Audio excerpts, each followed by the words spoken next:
hello everyone. So yeah, I will speak about games, but I work for two companies actually. One of them is DXC Technology, which is a huge IT company, and the other is perhaps one of the smallest training companies, PM Upgrade, on behalf of which I'm presenting today. I work as a project and program manager, but also I love to deliver training, to deliver games to the people, and to make them play as much as possible. What means gamification? Maybe you have heard that term. So simply put, this means to include games where they don't belong normally, like in our work, like in our training. And to make them more interesting, to have buy-in from all the people, to make them talk about it, also to have fun, and they're also great for team building. They're awesome, really. I'm going to give you some examples with the games that we play. Few examples that are not ours. One of them is Duolingo, perhaps some of you know it. So there's no classroom, no teacher, but it's like a game. And I just started it to see how it feels, to learn something that I don't know anything about, which is Arabic, for example. I know what this says and I can read it and I can put it in a sentence. This here says Coca-Cola. Okay, not the entire sentence is Arabic, but it's a work in progress. I'm working on it. Then Minecraft, maybe some of you know it as well. Do you know that there is something called Minecraft Education, and it's free for all students and all teachers around the world, including Bulgaria.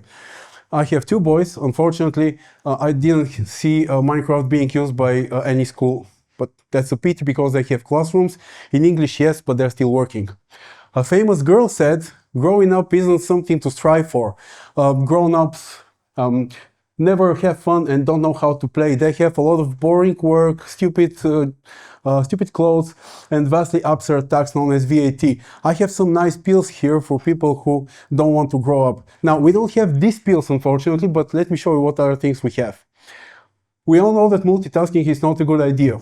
So with Penny Game, for only 15 minutes or less, I can show you how much bad actually it is, and we put it in numbers that are very convincing.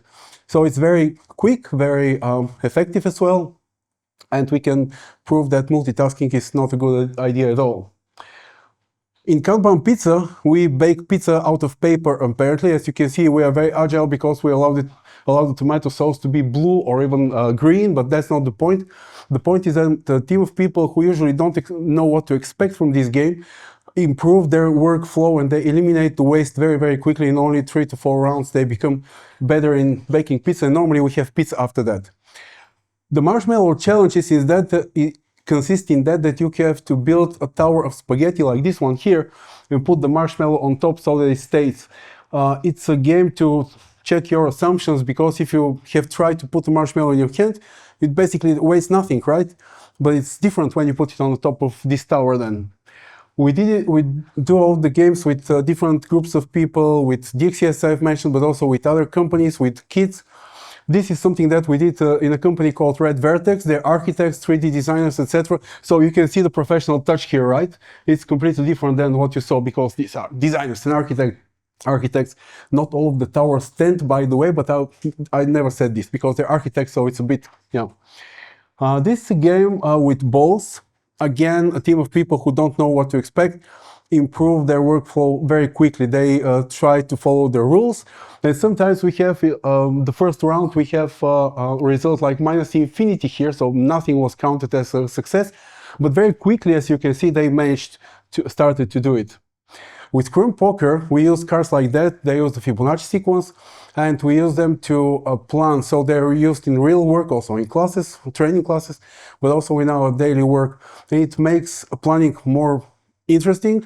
You have buy-in from all the team. They can talk about it, they can discuss it, they can just talk about things that they didn't remember before that even.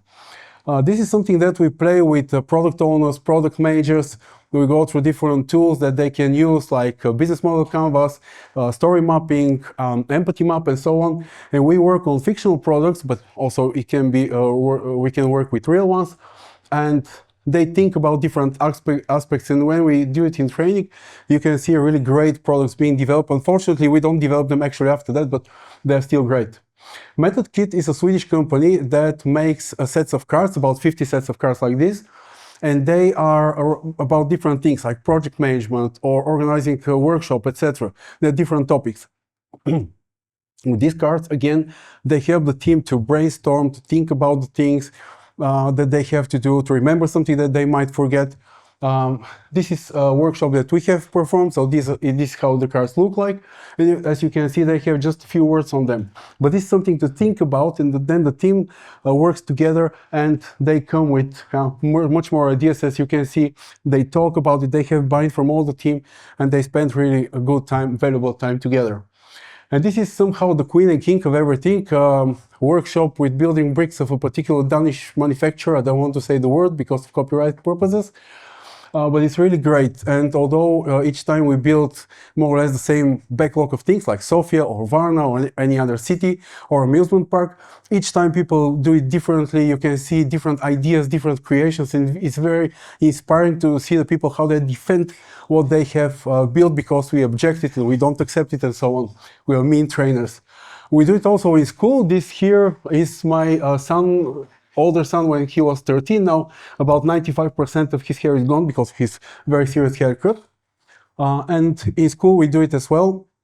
And it's very interesting for the kids too. And as I said, different things are created. Like this is a Star Wars ship. This is a Atomium Tower in Belgium, in Brussels. And believe it or not, this is how Jabba the Hutt should look like. And a final word for me to all of you. So those of you who are employers, make sure to include some games in your people's everyday life. It will improve the work, but it also will improve their feeling about it. It will raise the team building, the sense of a team. It will raise the engagement. They will learn and understand better. And also they will think this is a great company, but you still have to pay salaries at the end. So this does not exclude the other, but you know, they're also bad news.